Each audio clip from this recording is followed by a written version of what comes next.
Rishi Sunak's emergency Rwanda legislation has been slammed as a partial and incomplete solution just 24 hours before it's due to be voted on in Parliament.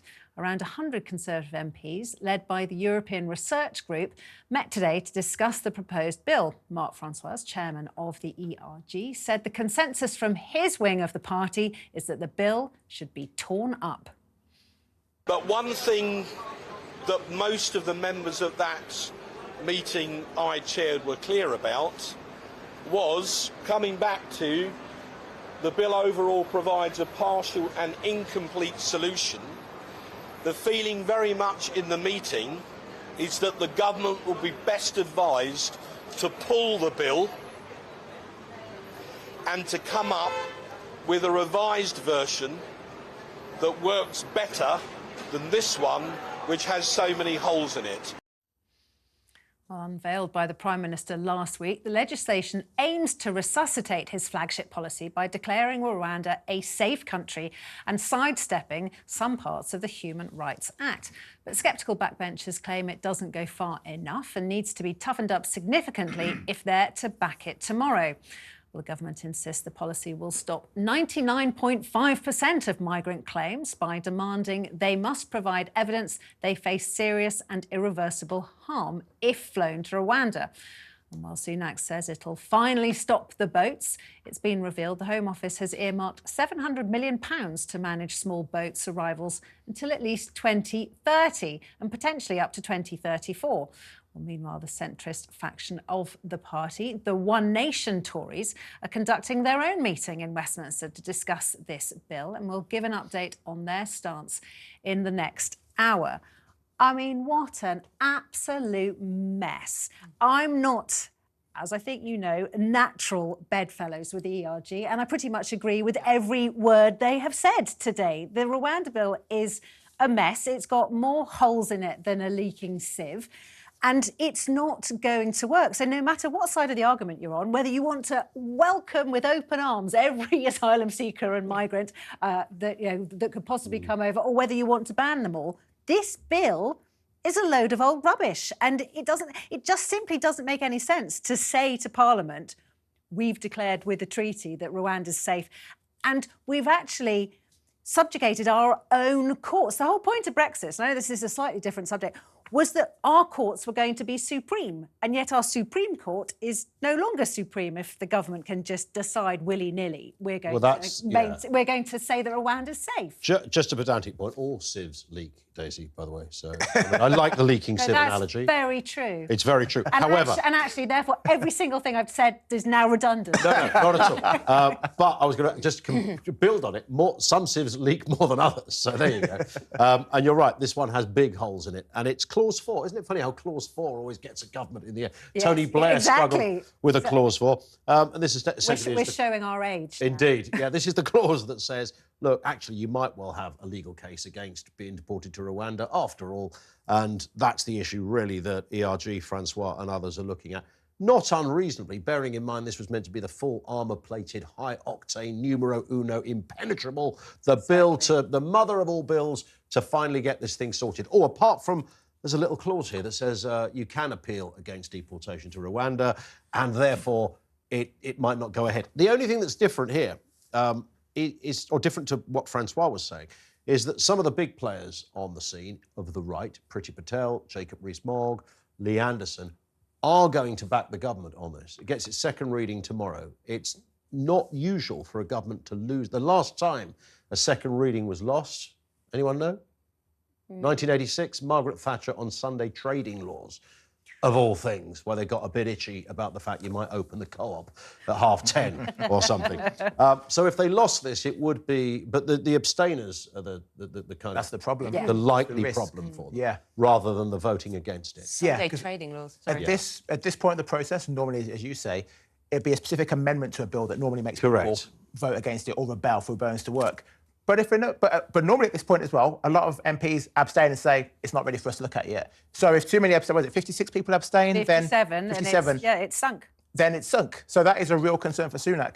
But And again, I'm with you, Daisy. I agree with the ERG. And I feel disgusting saying that, because I can't stand them. This is the weird thing. Today, I agree with Gary Lineker and Mark Francois about Rwanda, because what they're both saying from completely different perspectives. This bill is a mess. This bill needs to be ripped up, and you need to start again on your immigration policy, which is kind of what Rishi Sunak should have done, well, certainly a year ago, but what the government should have done kind of 13 years ago. This is all about...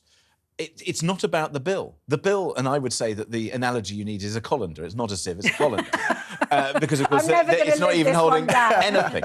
But the real issue for me is that you've got politicians who are still trying to say we must either have a tougher bill, because what they really want to do is to get rid of the ECHR and the European Court for Human Rights. They want to get rid of that, and that's really their agenda. It's nothing to do with Rwanda. Yeah. And the other big issue is that it's not that the bill isn't fit for purpose, it's that the idea of the bill wasn't fit for purpose, because even if it worked, a few hundred people are the people who are sent to Rwanda. Does it reach those people who are in Tarpaulin Central in France? No. Does it deter? No. Does it achieve anything other than cost a huge amount of money? No. So we've got this massive mess right at the heart of the Tory government, where they're trying to push this bill through. They're trying to cobble it together to make them sound tough. You've got wings and factions of the party who are using it as a cover to get rid of the ECHR because that's what they want to do. Meanwhile, you've got everybody else looking at it going, what are you spending our money on? Why can't you just take some straightforward measures that'll work? But also, what people are really angry about is the over 700,000 legal migrants who were legally allowed into this country. Yes. Not the few hundred that managed to cross the channel on their small boats. Well, it's not a few hundred. I mean, we are talking 40,000 people 40,000 who've come over. But I think it's drop in the ocean compared to over 700,000. The legal migration issue is a massive problem, because suddenly the government have woken up and that's an issue for them and a problem, and they haven't dealt with it. David Cameron said they would. They didn't. Everybody else since, however many prime ministers we've had, said they would. But then we've got a problem here, that when it comes to Rwanda and this issue of the small boats as well, they've not done anything. No, exactly. Well, we do know that there's a lot of action going on down in Westminster, though. So let's cross to Westminster, where TalkTV's chief political commentator, Peter Cardwell, is there waiting for us. Now, Peter, the One Nation Tories, the sort of more left-wing Tories, if you like, they're meeting. What's going on?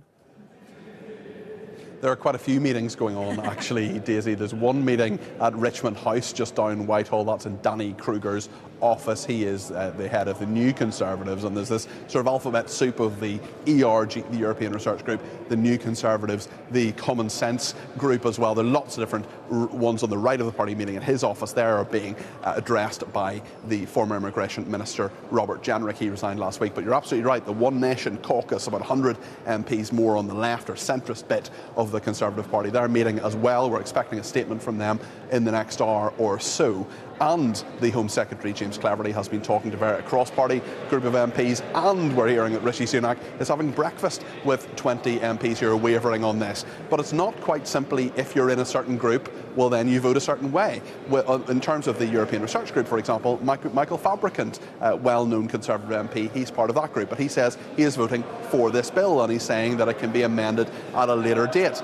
But just because you're on the central wing of the Conservative Party doesn't mean you're voting in a certain way. It is a complete mess. It is a febrile atmosphere. It reminds me of Brexit, like a really bad sequel to the Brexit movie. There is lots and lots of worry here in Westminster from Rishi Sunak's team that he may lose this vote tomorrow. It would take 27 people to vote against him. It would take, from his own party, it would take 57 to abstain for him to lose this vote. He's only ever lost one vote. That was actually last week on a very important matter for the people involved in the issue itself, but not important overall in terms of his legislative programme. But this is one of his 5 pledges. This is absolutely fundamental to Rishi Sunak's time as Prime Minister, and not just what he did previously, but how he'll be viewed in his legacy. And Peter, that's what I wanted to ask you, because, as you've said, some of the bedfellows who are voting for this bill are quite unlikely, and some of those who are very uncomfortable about this bill aren't necessarily from the same wing in the party. So it seems to me that actually this is more like the pro-Rishis and the anti-Rishis, if you like. It's becoming one of those votes that is a sort of back me or sack me type of moment. Yes, he says it's not a back him, sack him type of moment, then he wouldn't say that, would he? If this falls, if this bill doesn't go through tomorrow night, and some people say, actually, I'm sort of voting for it with my nose held because it can be amended at a later time, it can be made better at a later time in some people's estimation.